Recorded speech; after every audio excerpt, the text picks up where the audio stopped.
Aleluia, louvado seja o nome do Senhor. Vai dizer assim o texto santo: disse mais o filisteu a Davi: vem a mim, e darei a tua carne às aves do céu e às bestas do campo. Davi, porém, disse ao filisteu: tu vens a mim com espada e com lança e com escudo, porém eu vou a ti em nome do Senhor dos exércitos, Deus dos exércitos de Israel, a quem tens afrontado. Verso 45 novamente. Davi, porém, disse ao filisteu: tu vens a mim com espada e com lança e com escudo, porém eu vou a ti em nome do Senhor dos exércitos, o Deus dos exércitos de Israel, a quem tens afrontado. Amém? Fecha teus olhos. Querido Deus, queremos louvar o teu nome na noite desse dia, Senhor. Queremos, ó Pai, te agradecer por estarmos aqui. Sabemos que é um privilégio estarmos na casa de oração para bendizer e glorificar o teu nome, Senhor. Deus amado, eu lhe peço, Senhor, que o Senhor possa vir falar conosco através da tua poderosa palavra, Pai. Toca os nossos corações de uma forma sobrenatural, Senhor, a ponto de nós sairmos completamente transformados deste lugar. Pai amado, usa teu servo, Senhor. Ele é menino, ele é criança, ele depende de ti, ó Pai. Faça o que bem lhe apraz essa noite, Senhor. E por intermédio do teu Espírito Santo, ó Pai, envolva os quatro cantos desta casa, Senhor amado. Deus amado, arranca todo impedimento, arranca toda barreira, arranca todo empecilho, Senhor. Tudo aquilo que vem atrapalhar o andar deste culto, ó Pai. Mas, Deus amado, que nessa noite, Senhor, nós possamos estar de coração aberto, de ouvidos atentos, ó Pai, para ouvir tudo aquilo que o Senhor tem para palestrar conosco, ó Pai. Fala conosco, fica à vontade. É o que nós te pedimos em nome do Senhor Jesus. A igreja pode se assentar dando glória ao Senhor.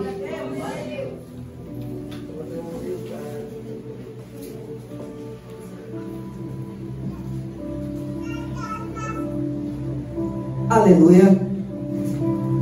Olha aqui, irmão.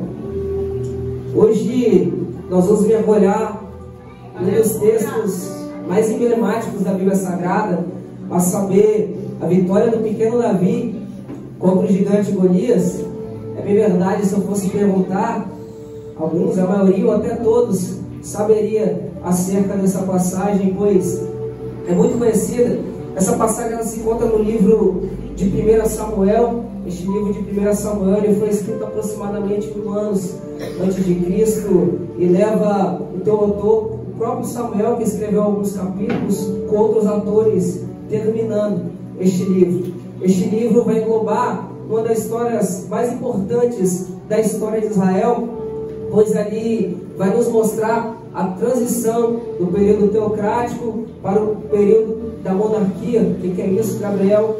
O povo de Deus vivia totalmente na teocracia, onde Deus era o centro, Deus que regia o povo através dos seus profetas e através dos seus juízes. Mas o povo de Deus, após vendo outras nações adotando uma monarquia onde um homem tinha um trono, uma coroa, e assim ele regia toda a população, o povo de Israel também clamava por rei. O povo de Israel também queria um homem assentado no trono, com a coroa na cabeça e com a espada na mão, para regir toda a população. Não era a vontade e princípio de Deus para que o rei viesse sentar no trono, porque Deus sempre queria regir o teu povo, mas ele cede à pressão popular, liberando livre arbítrio, e deixa que o povo escolha o rei. E por voz popular, um homem chamado Saul, ele é levantado para ser o primeiro rei de Israel. Saul, ele é levantado e vai começar agora a governar toda a Israel. É interessante que, se a gente for analisar a caminhada de Saul como rei, nós vamos perceber que Saul, ele até começa bem, mas ele vai terminar a tua caminhada mal. É bem verdade que quando nós começamos, seja no ministério, seja em alguma coisa, o importante não é como nós começamos, e sim como nós terminamos. Alguns até começam mal, mas durante um tempo se acerta e termina bem, outros começam bem e termina mal. Esse é o caso de Saul. Saul começou bem, Saul começou obedecendo, Saul começou aceitando e acatando os princípios de Deus, venceu batalhas em nome do Senhor, mas ao findar da sua caminhada como rei, Saul resolve escolher o caminho da desobediência. Saul resolve agora desagradar a Deus, e por conta disso Deus acaba rejeitando Saul como rei. Deus rejeita Saul como rei, o homem que estava no trono, o homem que outrora agora estava governando a Israel. Ele passa a desobedecer a Deus. Talvez olhando esse cenário eu poderia imaginar que Deus agora está de mãos atadas, porque alguém que está sentado no trono não quer obedecer, alguém que está sentado no trono agora não quer seguir princípio, alguém sentado no trono agora não quer seguir os valores de Deus. Só que Deus de maneira nenhuma ele fica de mãos atadas, Deus de maneira nenhuma ele fica sem saber o que fazer, pois se no trono tinha alguém que estava rejeitando a tua palavra, rejeitando a tua verdade e não querendo seguir princípio, os olhos de Deus já estavam lá no pasto observando Davi, um jovem que estava temente a Deus e disposto a obedecer. Se por um lado Deus estava olhando Saul dentro do trono e estava vendo desobediência, os mesmos olhos que estavam enxergando Saul no trono estavam vendo Davi lá no pasto apacentando as ovelhas do teu pai com disposição para obedecer. Deus ele não fica de mãos atadas, Deus ele não fica coçando a cabeça sem ter uma solução. Deus já estava preparando um outro rei, Deus já estava preparando alguém para assumir o trono. Isso me dá um ensinamento muito interessante. Eu abro brecha aqui para fazer a primeira aplicação aqui dessa mensagem. E qual é a primeira aplicação, Gabriel? Não existe cadeira cativa no que tange a fazer a obra de Deus. Não existe cadeira cativa no que tange a fazer aquilo que o Senhor manda. Nós percebemos nessa passagem, Saul resolve desobedecer e Deus já está preparando outro para tomar o seu lugar. Deus já está preparando outro para sentar no trono, para governar toda Israel. Então perceba que todas as vezes que alguém resolve desobedecer, todas as vezes que alguém se assenta em algum lugar que Deus colocou, Deus ele não se isenta de tirar essa pessoa e colocar outra. Deus não se isenta de tirar essa pessoa deste lugar e colocar outra pessoa que está disposta a obedecer. Eu sei que essa palavra é um pouco dura, mas eu gostaria que você falasse pelo menos para o irmão que está do teu lado. Não existe cadeira cativa. Será que você pode ajudar o pregador? Fala para ele, não existe cadeira cativa. Não existe cadeira cativa no que tange a obra de Deus. Se quem está lá não quer fazer, Deus levanta outro para fazer aquilo que ele não faz. Se quem está sentado lá não quer realizar, Deus levanta outro para realizar aquilo que ele quer realizar. Não, isso é bíblico, irmão. Se a gente for parar para analisar, Moisés era o grande homem de Deus, tinha uma liderança tremenda. Quem poderia substituir Moisés? Mas em determinado momento o ministério de Moisés estava se findando, ele não entraria na terra prometida. Mas você não vê Deus de mãos atadas, você não vê Deus sem saber o que fazer. Deus já havia preparado Josué para assumir o seu lugar e liderar o povo rumo à terra prometida. Se você parar para analisar, você vai perceber também Elias, o profeta, a qual é chamado diante das salas teológicas como o leão dos profetas. Você vai perceber que ao final do seu ministério ele vai se entristecer por tão grandes perseguições a qual ele está sofrendo. Só que Deus eleva Elias numa carruagem de fogo. Talvez olhando isso eu possa até imaginar que Deus agora está de mãos atadas. Quem agora vai assumir o lugar como profeta? Só que Deus ele não fica sem saber o que fazer. E Eliseu já estava sendo preparado para ser profeta naquela época. Se a gente parar para analisar, nós vamos perceber também que o discípulo do Senhor, a saber, Judas, aquele mesmo que vendeu o Senhor por 30 moedas de prata, esse vai se suicidar. Mas se a gente parar para analisar, poderíamos até pensar que Deus agora está de mãos atadas, que Deus não sabe mais o que fazer, mais não. Os apóstolos oraram e Matias foi levantado como 12º apóstolo. Gabriel, o que é isso? Não existe cadeira cativa no que tange a obra de Deus. Se quem foi colocado lá não quer fazer, Deus vai levantar outro para realizar. Deus vai levantar outro para fazer e fazer com excelência ainda. Mas de uma coisa eu sei,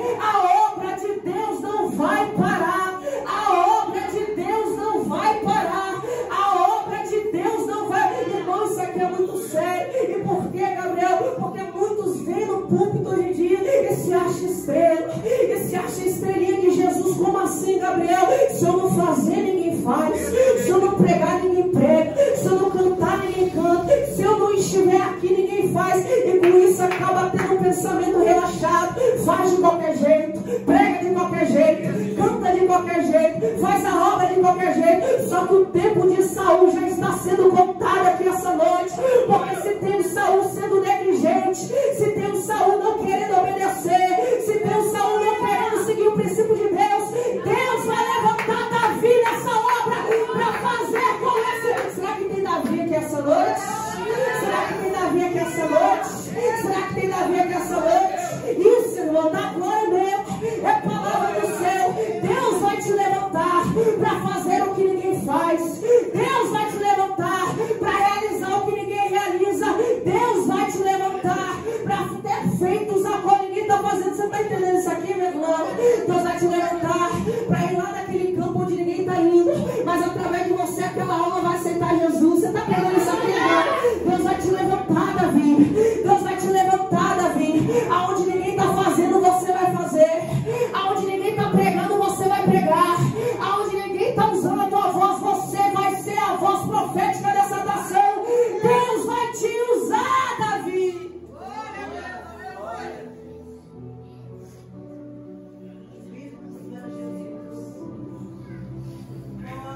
Glória a Deus. O Senhor é santo, Jesus. Poderoso para batalha. Os olhos de Deus já estavam contemplando a Davi lá no passo. Saul agora é rejeitado.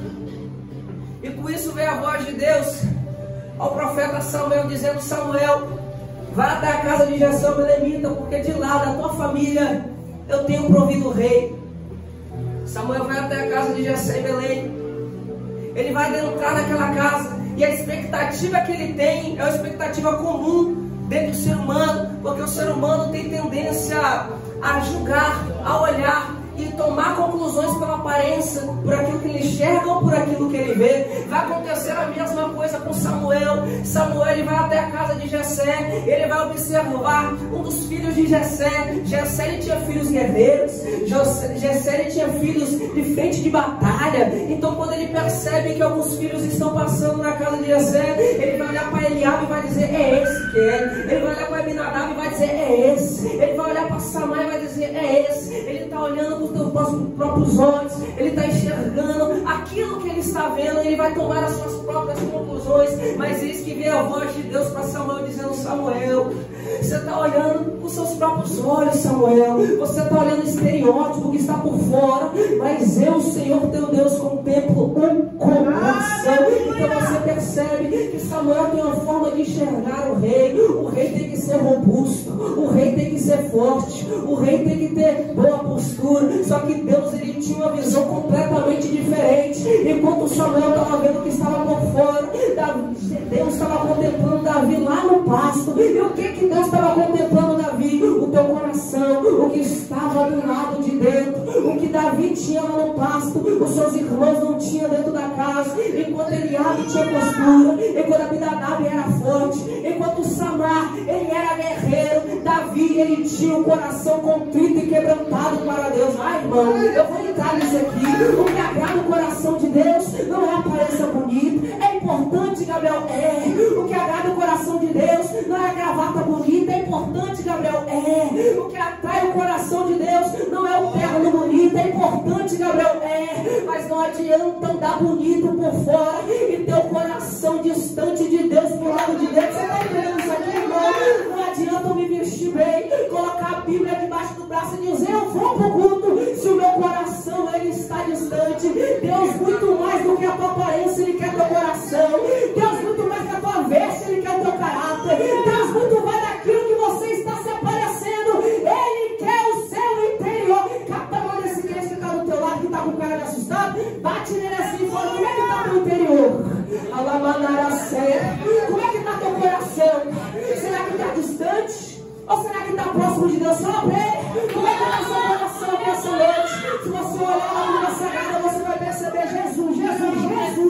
Quando ele vai olhar acerca dos fariseus, os fariseus andavam bonito, os fariseus fariseus tinham as vestes reais, só que isso não agradava os olhos de Deus. Jesus, ele vira para aqueles fariseus e diz: olha só, esse povo até tem roupa bonita, esse povo até se veste bem, mas sabe qual o problema? O coração deles está distante demais. Ai, irmão, sabe qual é a diferença de Davi para os seus irmãos? Enquanto os seus irmãos estavam preocupados com a aparência, Davi estava preocupado em ter o coração contrito, quebrantado diante de Deus. E eu vim pegar aqui para você essa noite. Se você vem com o coração contrito, vem com o coração quebrantado, Deus, ele está te contemplando essa noite. Se você vem com o coração disposto a se entregar, se você vem com o coração disposto a se adorar, Deus, ele está contemplando o teu interior aqui essa noite. Ah, mas Gabriel, eu não tenho roupa bonita. Ah, mas Gabriel, eu não tenho um sapato bonito, meu irmão. Deus, ele quer o teu interior.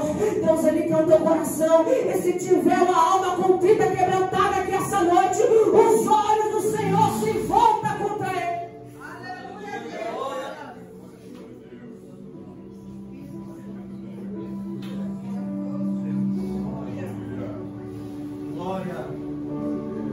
Davi é chamado, estava no pasto.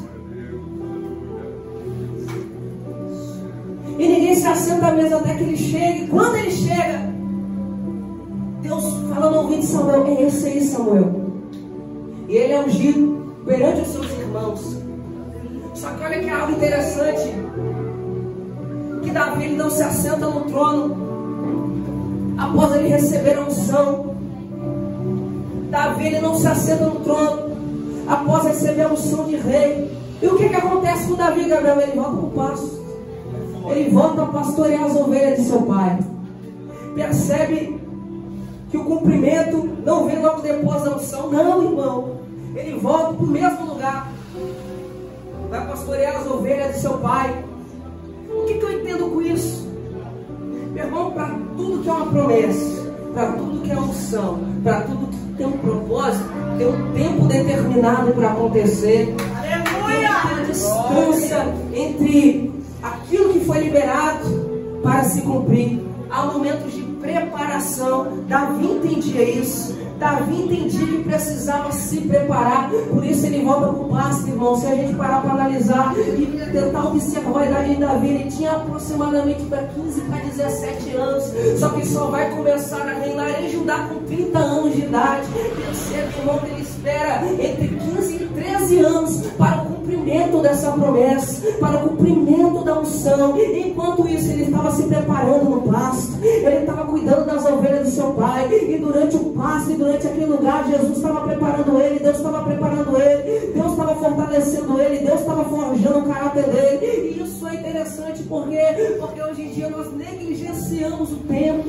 Nós queremos as coisas depressa demais. Nós vivemos em um mundo muito acelerado, irmão. A gente quer as coisas da hora. A gente quer fazer algo hoje e já quer que se cumpra amanhã. O ser humano hoje está muito acelerado. Ele quer as coisas depressa. Só que as coisas de Deus não funcionam dessa forma. As coisas do céu não funcionam desse jeito. Tem um tempo para acontecer. Tem um tempo para se cumprir. Tem um tempo para ser realizado. E todas as vezes que o processo é pulado, irmão, nós lá na frente nós se frustramos. Toda vez que o processo, o tempo de espera é pulado, nós se frustramos lá na frente, porque o processo de Deus precisa ser respeitado. E se nós analisarmos os dias atuais, se nós olharmos o nosso cenário, é preocupante, irmão. Pessoas estão pulando processo, pessoas estão pulando etapa, irmão, até ministerialmente falando. Eles pulam etapa, irmão.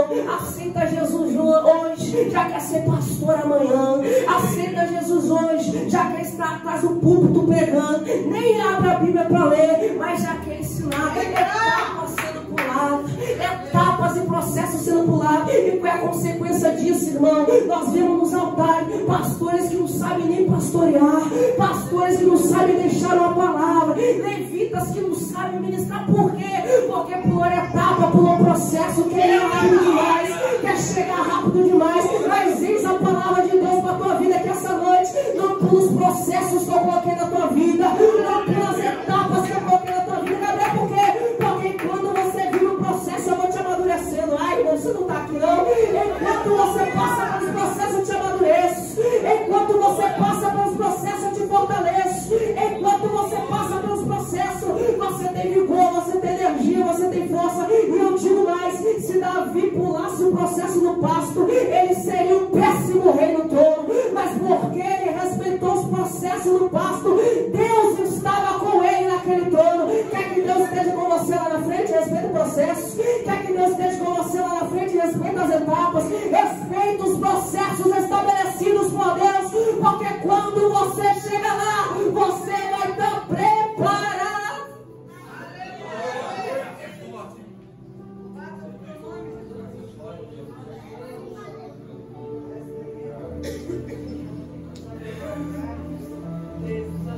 Respeita os processos. Processos são necessários. Você lembra de José? José jogado no poço, vendido como escravo, foi preso, se tornou governador, tinha uma promessa lá atrás. Olha para cá. Se lembra de apóstolo Paulo? Foi chamado no caminho de Damasco por Jesus. Só que teve um tempo, teve um processo, irmão. Ele passou uns anos em Tarso se preparando para só depois ele sair para começar a ganhar almas. Até Jesus esperou, irmão. Jesus, ele começa com o ministério com aproximadamente 30 anos de idade. Ele espera o findar do ministério de João Batista, seu tio.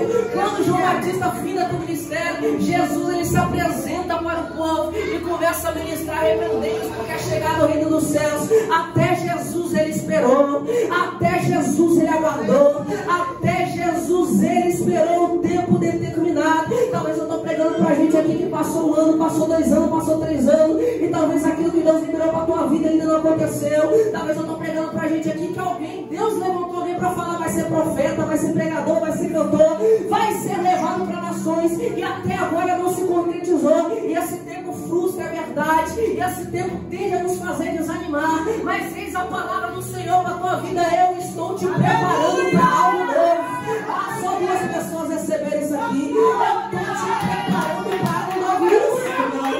Glória a Deus. Eu estou te preparando para algo novo. Eu estou te preparando para aquilo que vai chegar. Eu estou te preparando para aquilo que eu te prometi. Respeita o processo, respeita a etapa. Você vai chegar lá.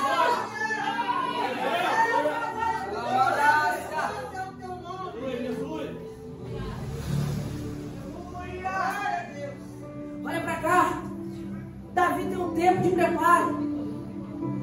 Enquanto isso acontece, agora o texto que está sendo narrado, ele sai do pasto, sai de Davi e passa a narrar agora a batalha que está tendo entre os filisteus e o povo de Israel. É bem verdade que o povo filisteu é um povo declarado inimigo de Deus. Constantemente eles se levantavam contra o povo escolhido de Deus, e a maioria das vezes eles sempre perdiam. Ele só se prevalecia quando o povo de Deus estava em desobediência com Deus. Mas quando o povo de Deus estava em obediência, os filisteus não prevaleciam contra o povo de Deus. E a Bíblia Sagrada vai nos dizer que agora os filisteus, eles vão se acampar em um lugar chamado Socó. Se a gente parar para analisar o lugar onde os filisteus se acamparam, a gente vai perceber que esse lugar é pertencente de Judá. Ou seja, os filisteus já estão acampados em território de Israel. Eles já tomaram posse de um lugar que era de Israel. Eles já tomaram posse de um lugar que era do povo de Deus. Só que a Bíblia Sagrada também vai dizer que o povo de Israel, eles vão se acampar no outro lado do monte. Então Socó era o pináculo, irmão. Eles estavam no alto, e do outro lado, no outro pináculo, estava o exército de Israel, e dentre eles estava um vale. Dentre eles estava um vale, irmão. Só que eles já tomaram posse de um lugar que era de Israel. Isso é comum numa batalha, numa guerra, uma nação tomar posse de algum território para afrontar. Quem não lembra daquela guerra, por exemplo, de Rússia e Ucrânia? Quando a Rússia tentava invadir a Ucrânia, ele pegava algum território mais precário, ele pegava algum território que não tinha muitas pessoas, e assim ele tomava posse daquele lugar. Era comum. E assim também foram com os filisteus. Eles viram um lugar que não tinha povoamento, eles viram um lugar a qual não tinha tantas pessoas, e tomaram posse de um território de Israel. A tendência é que eles tomassem posse de tudo, que eles tomassem posse de todo o território de Israel. Só que olha o que é interessante: os filisteus vão se levantar, só que quando eles olham para o outro lado do pináculo, eles vão ver um exército pronto, eles vão ver um exército preparado para a batalha. Eles vão ver um exército que está preparado para guerrear, que está preparado para contra-atacar. Então agora os filisteus não podem agir de qualquer maneira. Agora os filisteus não podem agir deliberadamente, porque se no lugar que eles estão acampados eles conseguiram tomar posse, do outro lado vai ser mais difícil. Por que, Gabriel? Porque um exército resolveu se preparar. Irmão, vou repetir isso aqui. Eles tomaram posse da região de Socorro, porque ali não tinha ninguém.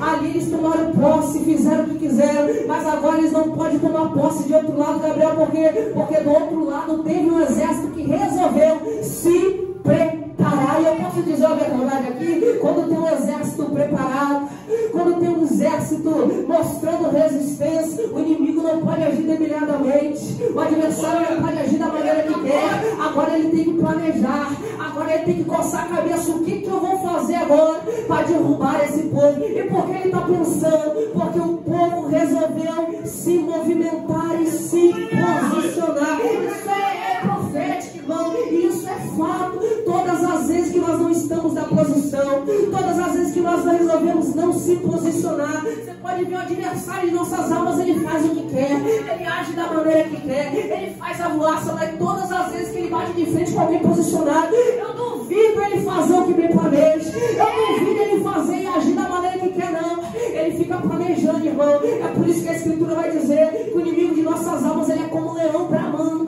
procurando a quem possa tragar. Ele só traga quem dá brecha, ele só traga quem dá espaço, ele só traga quem dá espaço para ele agir. Mas todas as vezes que ele encontra resistência, mas todas as vezes que ele encontra o povo posicionado, ele não pode agir da maneira que quer. Então, se por um lado eles conseguiram ocupar um território, do outro eles não vão conseguir, porque quando tiver um povo resistindo, e quando tiver um povo em posição de batalha, e quando tiver um povo em posição para guerrear, o adversário não pode agir. O adversário, você está pegando isso aqui, irmão? Eu vou dizer que quando você estiver na posição, e quando estiver na postura, o inimigo de nossas almas pode até gritar, pode até berrar, pode até exclamar, mas ele não pode agir deliberadamente, porque a tua resistência, porque a tua posição de batalha vai fazer com que ele foge de você. Então se coloca na posição, se coloca na postura. Quando o povo de Israel, eles estão posicionados, agora ele não pode agir da maneira que quer. Então agora os filisteus que uma vai mudar a estratégia, já que a gente não pode guerrear, e para evitar o mar de sangue nesse vale que está entre nós, vamos levantar Golias. E agora Golias, ele vai berrar, ele vai gritar, e vai pedir para que um homem do povo de Israel, ele possa vir desafiá-lo. A ideia de Golias é: se um homem de Israel conseguir me vencer em batalha um por um, corpo a corpo, nós serviremos Israel. Mas todavia, se nós ganharmos dele, Israel servirá a nós. Então era batalha um por um. Só que Golias, ele vai ficar por 40 dias gritando. Golias, ele vai ficar 40 dias clamando. Golias, ele vai ficar gritando a mesma coisa por 40 dias: dai-me um homem para batalhar comigo. E o povo temia, e o povo se assustava. Irmão, você percebe que neste momento ainda não estava tendo batalha? Os dois estavam acampados, não estava tendo guerra, não estava tendo mar de sangue, só que estava tendo ameaça de Golias. E a ameaça de Golias afrontava o povo de Israel. Então, por mais que não estava tendo batalha física, estava tendo batalha mental. Israel não estava batalhando com os filisteus, mas eles já estavam perdendo na mente, porque estava com medo. Se não estava tendo batalha física, Golias e os filisteus estavam vencendo na mente, porque o povo estava com medo e amedrontado. E muitas das vezes, quando o inimigo não age, e quando o inimigo não consegue na forma física, ele age de uma forma também que consegue nos debilitar. Como assim? Trabalhando na mente, trabalhando no nosso psique. Não estava tendo batalha, mas a mente dele já estava debilitada, porque Golias já estava conseguindo amedrontá-los. E todas as vezes que nós perdemos na mente, nós perdemos também no corpo. Todas as vezes que nós perdemos o nosso pensamento, nós perdemos no corpo. Não tem como vencer uma batalha, não tem como vencer a guerra se eu já perdi no meu pensamento. pensamento, se eu já perdi na mente, se Satanás já tomou a minha mente, não tem como eu vencer a guerra espiritual, se a minha mente já está sendo ocupada por ele. Só que eu quero aqui profetizar aqui essa noite. Isso aqui é para quem tem mão para levantar e boca para dar glória. Deus, ele vai blindar a tua mente aqui essa noite. Isso. Deus, ele vai blindar a tua mente aqui essa noite. Nós estamos na noite de derrubando gigantes. E eu quero aqui abrir o teor espiritual, o teu profético aqui neste lugar. Satanás, ele não vai tomar a tua mente. Satanás, ele não vai tomar teu pensamento. Porque a ideia dele é, já que eu não consigo tomar ele no corpo, já que eu não consigo fazer ele agir da maneira em que, eu vou tomar a mente dele, para que a mente tenha pensamentos impuros, para que assim a mente dele possa estar pensando coisas que não agradam a Deus. Só que eu quero aqui profetizar essa noite. A sua mente vai estar sendo blindada, a tua mente vai estar sendo blindada contra toda cilada arquitetada, tramada do adversário. Ele não vai tomar a sua mente, ele não vai tomar teu psique. Guarda a tua mente. Se você guardar a tua mente, Satanás não vai tocar no seu coração.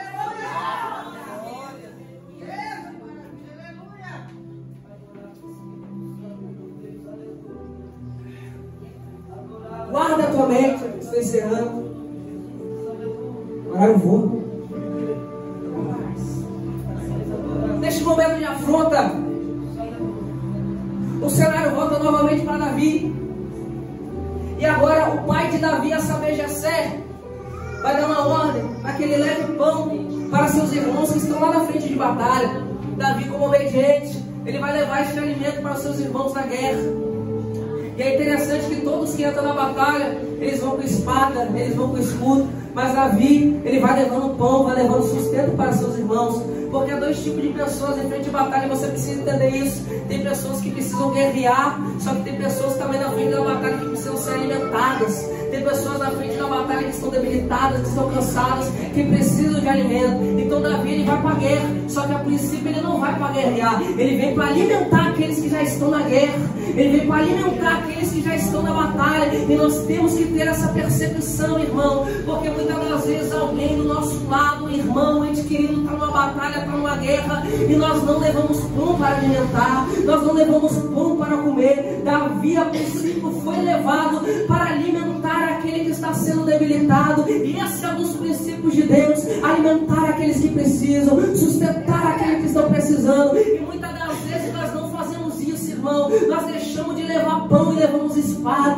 nós deixamos de levar pão e levamos escudo. E talvez alguém que precisava de uma palavra de conforto agora está levando uma palavra de afronta. Talvez alguém que está precisando que estenda a mão para ela, agora nós estamos fazendo com que essa pessoa caia cada vez mais. Só que Deus vai levantar nessa igreja pessoas que têm pão para dar, que têm alimento para dar, que têm como sustentar aquele que está caído, sustentar aquele que está ferido, sustentar aquele que está precisando. Deus vai te dar pão na sua mão, Deus vai te dar alimento na sua mão, para você levantar aquele que está precisando, para você estender a mão para aquele que está precisando. Mas através de você essa vida vai ser levantada, através de você essa vida vai ser sustentada. Será que você pode falar para ele ou para ela que está do teu lado? Fala: se depender de mim você não perece, se depender de mim você não cai, se depender de mim você não perece nesse deserto, você não perece nessa batalha. Eu vou trazer alimento para te sustentar.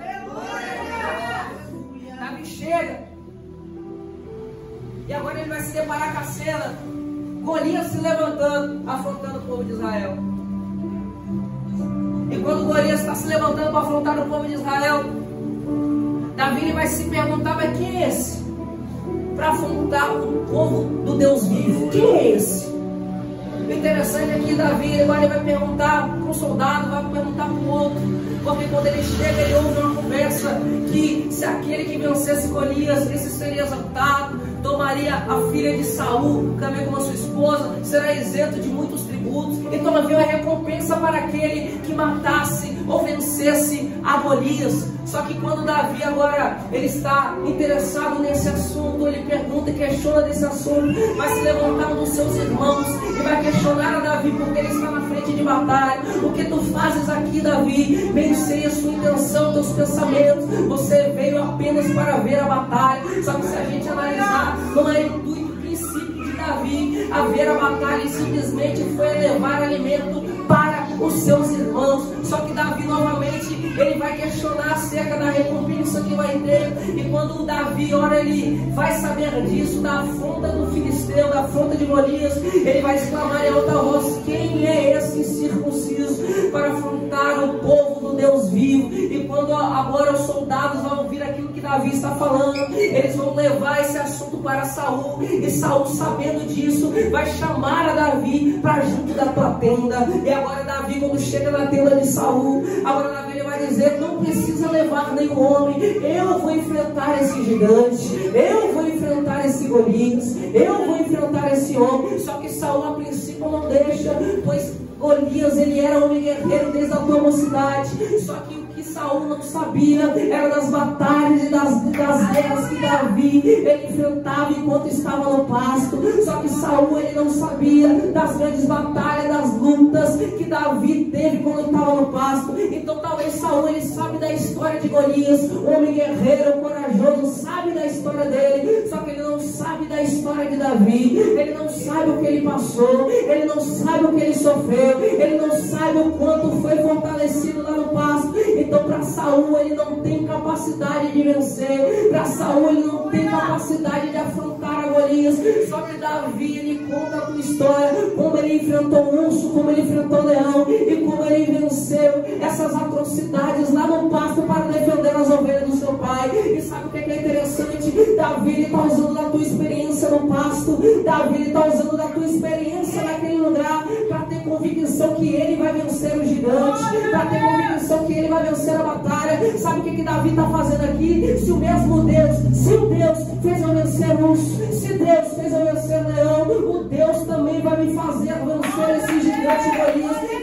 Davi está se prendendo à experiência passada que ele teve com Deus. Davi está se prendendo a experiências que ele já teve com Deus. Eu estou pregando para a gente aqui que já teve experiência. Deus já deu livramento, Deus já abriu porta, Deus já fez coisas extraordinárias, Deus já fez coisas maravilhosas na sua vida. Então não vai ser nenhum gigante que vai fazer você parar, não vai ser nenhum gigante que vai fazer você retroceder, não vai ser nenhum gigante que vai fazer você voltar para trás. E por que, Gabriel? Porque as tuas experiências te dá força, te dá fé, te dá convicção que o mesmo Deus que te livrou antes é o mesmo Deus que vai te livrar hoje. O mesmo Deus que operou maravilhas antes é o mesmo Deus que operará maravilhas hoje. Deus, ele não muda. Deus, ele não muda. O mesmo Deus que te livrou continua livrando. O mesmo Deus que te guardou continua guardando. O mesmo Deus que te levantou continua levantando. Quem é esse gigante que se levantou contra a tua vida para tentar te afrontar? Quem é esse gigante que se levantou contra a tua vida para tentar parar teu ministério, para tentar parar tua chamada? O mesmo Deus que agiu sobre a tua vida, ele age até o dia de hoje. Se coloca de pé, céu. Saul então vai dar a tua armadura para Davi. Davi vai tentar se movimentar com a armadura e não consegue. Só que se a gente for para analisar, não foi por causa do tamanho da armadura, por mais que de fato a estatura de Saul era diferente de Davi. Só que o que a escritura vai dizer é que Davi não era acostumado a usar aquilo. Davi não era acostumado a usar armadura. Então Davi tira a armadura, desce ao ribeiro e vai pegar algumas pedras, irmão. E quando ele pega algumas pedras, ele coloca o teu alforje. E agora ele vai descer no vale e vai enfrentar o gigante Golias. Golias zomba de Davi. Só que Davi, ele lança uma palavra profética muito interessante. Tu vem a mim com vara, com escudo, mas eu venho a ti em nome do Senhor dos Exércitos. Davi coloca Deus na frente da batalha. Davi coloca Deus na frente da guerra. Davi coloca Deus na frente da tua dificuldade. Quer vencer teu gigante? Quer vencer as barreiras que se levantaram? Quer vencer as dificuldades que apareceram na tua vida? Coloca Deus na frente. Quer vencer as tribulações que aparecem no meio da caminhada? Coloca Deus na frente. Quer vencer coisas que acontecem que te entristecem? Coloca Deus na frente. Todas as vezes que nós colocamos Deus na frente, nós vencemos a batalha, nós vencemos os nossos gigantes. Eu gostaria que você colocasse a mão no teu coração neste momento. Eu gostaria que você colocasse a mão no teu coração e nós vamos orar. Assim como Davi venceu aquele gigante, ele pegou aquelas pedras que estavam na forja e apenas uma foi suficiente para derrubar aquele terrível gigante, aquele gigante que estava afrontando, aquele gigante que estava amedrontando. Davi, ele venceu porque colocou Deus na frente da tua batalha. Nessa noite eu quero que você guerra. Nessa noite eu quero que você venha colocar Deus na frente da peleja. Nessa noite eu quero que você coloque Deus na frente da tua guerra. Isso, irmão, coloca Deus na frente. Coloca Deus na frente. Eu quero que o teu pensamento neste momento venha estar interligado naquilo que é dificuldade para você, naquilo que é afronta para você, naquilo que é seu gigante você não consegue vencer. E realmente você não consegue, irmão. Mas o Deus vivo, todo-poderoso, neste momento Ele está na frente. Ele vai guerrear por você. Ele vai batalhar por você. Coloca a tua mão no teu coração. Querido Deus, eterno Pai, Deus amado, Deus poderoso, neste momento, Senhor, nós oramos e nós clamamos, ó Pai. Deus amado, quantos gigantes se levantam na nossa vida, Senhor. Deus amado, quantas afrontas se levantam, Pai amado, durante o nosso ministério, ó Pai. Mas Deus amado, nessa noite, ó Senhor, nós queremos ser corajosos como Davi, ó Pai amado, e ter fé e convicção suficiente, Senhor, que quando nós vamos em nome de Ti na batalha, Pai, não tem guerra que nós vencemos, não tem peleja que nós não vencemos, ó Pai, e não tem gigante que fica de pé diante do Teu povo, Senhor. Deus amado, neste momento nós estamos clamando, ó Pai, e nós te pedimos, Senhor, que todo gigante venha cair por terra em nome do Senhor Jesus, que todo gigante venha cair por terra em nome do Senhor Jesus. Deus amado, essa barreira que apareceu no meio do caminho, essa dificuldade que apareceu no meio do caminho, Deus amado, essa coisa que apareceu que nós não encontramos solução, nós colocamos na Tua mão, ó Pai, e nós declaramos, Senhor, o gigante vai cair, o gigante vai cair, o gigante vai cair, o gigante vai cair, o gigante vai cair, o gigante vai cair,